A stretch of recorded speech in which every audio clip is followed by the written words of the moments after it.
Hi, how's it going? Welcome back to our channel. If you're new, I am Tiffany. I am Christian. And this is our Camo Colored Life. We are an Air Force family here, currently stationed at Osan Air Base in South Korea, with our daughter as well, Presley, who is 3 years old. And today we have part 2 of Coming Here, non-command sponsored.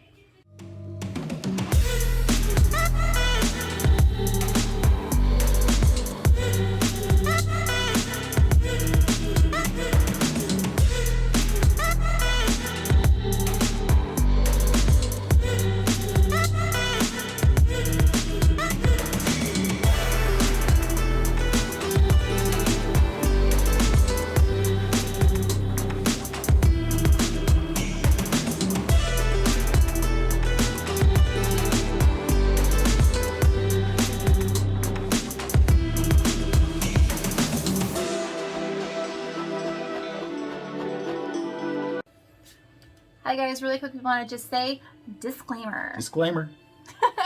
We don't know everything, okay? Yes. So everything that we are telling you guys about is just our experiences. So everything's personal. Rules and regulations are always changing.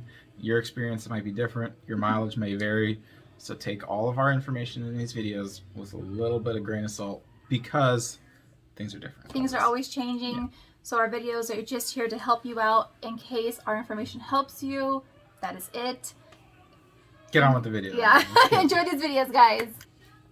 All right. So first things first, we're going to talk about travel. So traveling here. First thing we're going to talk about is flight tickets. Yes. So big important thing. If you're buying a flight ticket for yourself using the circuitous travel, which I talked about in the last video. So if you haven't watched that, go back. But definitely try to request circuitous travel if you're going to try to travel with your family. And then a very important part of that is if you're flying overseas, you have to use an American flag carrier airline, meaning it has to be an American airline, not American Airlines, but an American airline. So we use Delta, and if you actually call, and we didn't do this, we didn't realize this till afterwards, but if you call Delta, specifically call, I'm pretty sure you have to call them, there's a military discount line where you can get discounted tickets for your whole family through Delta. Make sure you do that, guys, because every discount will help out in the end.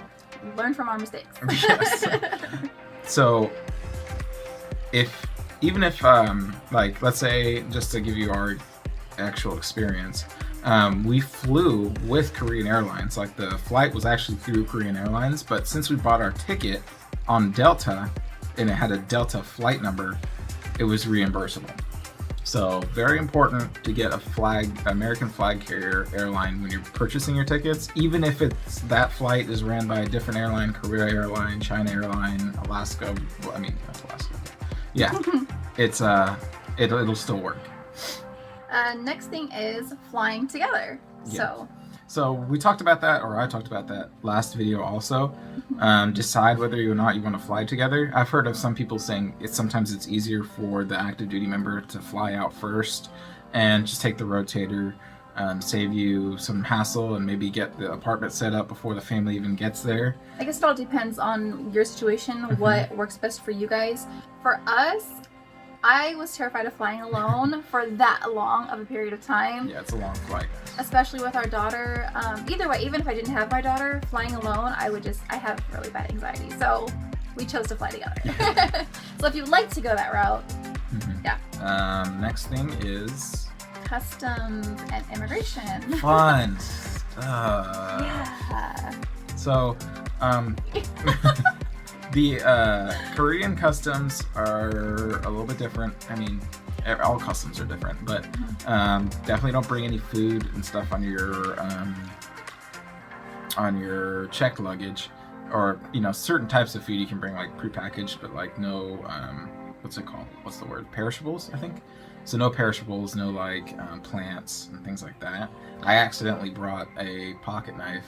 Yeah, accidentally held this up.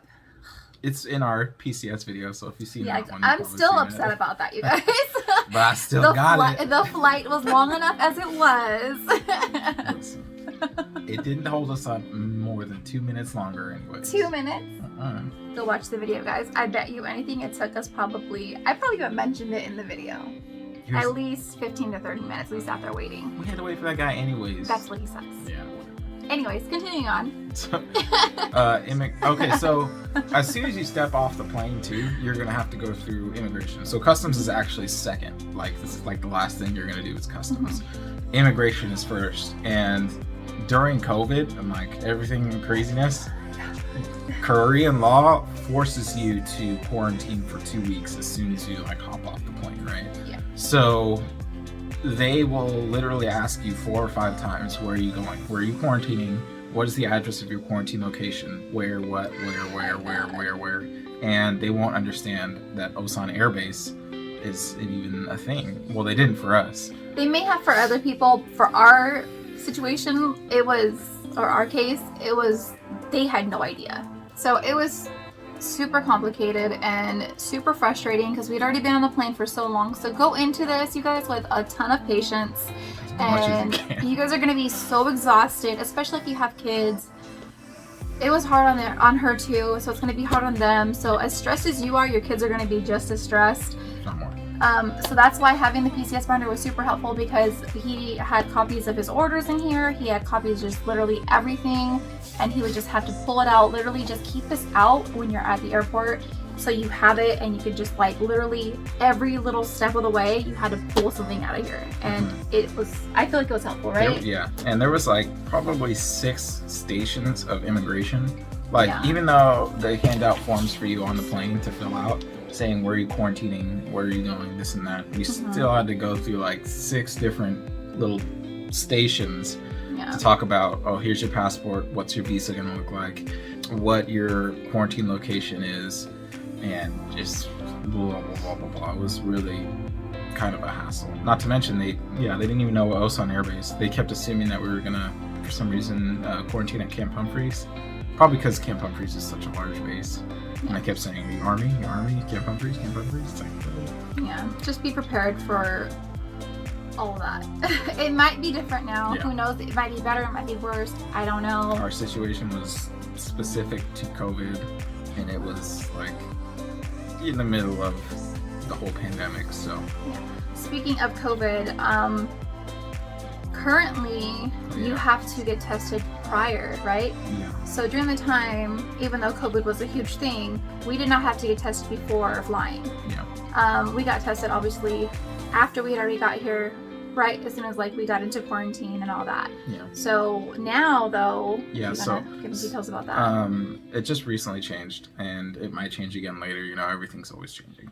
But currently, the way that it goes is you have to have a negative test within 72 hours of flying. Meaning, like, let's say, don't get your test 72 hours before you hop on the plane, because you might not get your results back in time. And don't get it too early, because if you get it too early, then the results are only going to last for 72 hours before they're considered not good. You know what I mean? So, and you should be able to test at whatever base you're leaving from before you leave. So just try to work that whole thing out. Like she said, we didn't have to deal with that, so we don't have. That's another thing we don't know about. Too much experience with that, but I've been told that you should be able to get a test. If you're coming from the States, especially, it should be pretty easy to get a test to get wherever you need to go. But yeah. That might be something that you can ask in the non-command sponsored page for Osan Air Base or for out here. And then ask about your specific base or wherever you're coming from, or your situation. And that is a group that I mentioned in the last video that we posted about coming here non-command sponsored. It is a very helpful Facebook group. Any questions you have, you can answer. They'll answer for you on there. Awesome. So I'll put the link to that down below in the description box so that you can request to join that group as well. Okay, so luggage.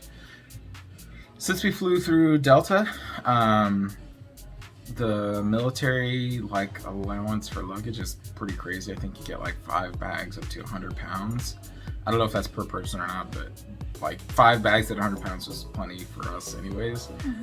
So we made that work, and if you're doing anything else, just make sure you look at that. A lot of airlines have military discounts.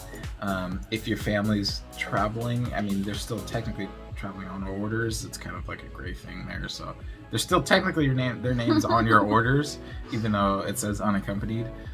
So, I mean, do whatever you will with that. But definitely look into luggage. Luggage for yourself is reimbursable if they, for whatever reason, make you pay for it. But for your family, it's not. So something to keep in mind. I think we took our limit, which was 5. Yeah, we took our limit of 5. They weren't, none of them were 100 pounds, but I mean, they're all pretty large. Yeah, I think all we really took was clothes for the next season, right? Yeah, close to the. Or well, no, for for that, the no, season sorry. that we were getting We there. took Yeah. with us the current season in our luggage, and we shipped with The next our unaccompanied baggage, right? Mhm. We shipped our next season clothes with them, So we if were that really- helps you out. Yeah. And then we also took a lot of stuff to keep us occupied while in quarantine. So that's definitely something to think about. If you have DVDs, things like that, quarantine, I don't know if all of them did, but the one that we stayed in had a DVD player.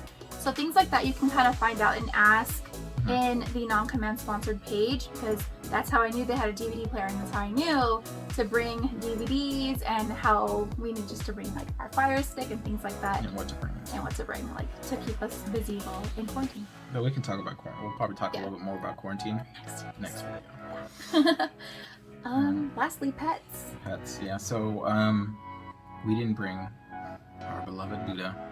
He's happy though, guys. Yeah, Don't he's get us good. wrong. We miss him so much because we get asked a lot, well, what happened to your dog? Because he Yeah. was in all of our Florida videos.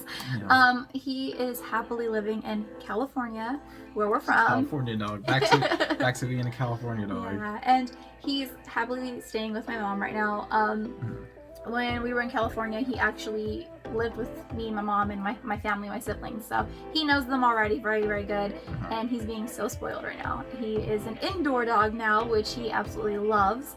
So he's fine, he's healthy, and he's happy. So Yeah. there's And no need to be sad, like, oh, we had to leave him behind. Sad, yes, we miss him, Yeah. but happy because he's happy. right, he's happy. And we send him little treats every now and Yeah, then. we send him little box. monthly boxes and stuff. And my sister has younger dogs now too, so he has those younger dogs to keep him Keep him up. young. Yeah. Anyway, so But yeah, pets. So one of the reasons that we didn't ended up taking him was because airlines will often deny what they call snub-nosed breeds. So because of the way that the snout is, they have breathing issues during flight, so you can't fly with them. Meaning you have to figure out some other way to transport your pet and deal with quarantine and transporting your pet through that whole process. We didn't have to do that, so we really don't have much information when it comes to that sort of thing. I've heard that there is services or people you can pay to transport your pet, and they'll take care of that. They can be pretty pricey though, so keep that in mind. I've heard of people saying per dog, if it's a big dog, $2,000 to get from like where you're at to the next base. That's including, travel, and then from wherever they're I've heard landing. you have to have like specific crates, like for certain airlines, I believe, as well, depending on the size of your pet and everything. So there's a lot of rules and all that, and like flying with your pet, and like the size of your pet and the type of pet. So Definitely do your research on that. yeah. And in the last video, we talked a little bit about pets too, and we brought up that Facebook page. So maybe ask there as well. Flying Pets Korea free advice group. Again, down in the description box, we will put all the links for you guys, so you just have to look down there. All the links will be there, so you have to just click on it and it'll take you right there. And then those are good groups and support groups where you can ask and shoot away your questions. I'm sure somebody's dealt with whatever you're going through before, so that they can help you out. Alright, so that ends our part 2 of coming to Osan Air Base non-command sponsored. We hope you enjoyed this video. Please remember to like, comment, and subscribe. If you have any questions, go ahead and leave them down below. We will have part 3 for you guys posted on Friday, and that is going to be when you arrive here to Osan Air Base. And if you have any questions, like I said, post them down below because we'll answer them in a part 4 video for you guys. Bye, take care. See you guys.